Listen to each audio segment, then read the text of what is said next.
Napoleon said, number one, a leader needs unwavering courage.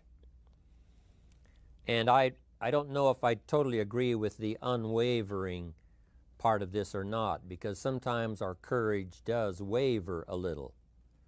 You know, bend but not break. You know, courage mounts up, and then sometimes we have the doubts that creep in, and we reach a little deeper to find that courage that overcomes our doubts and our fears.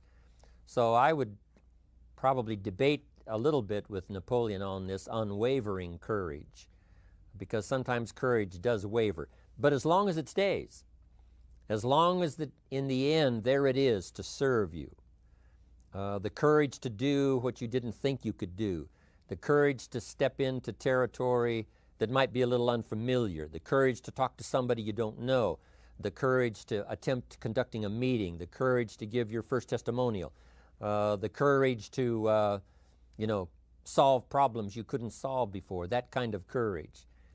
The courage to stand up when it's sort of dark in your corner, the courage to do it when it isn't going your way seemingly, the courage to try to have a good day in the midst of a bad day, that kind of courage.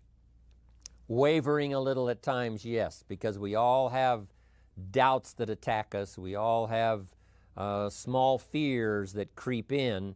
That is the nature of life.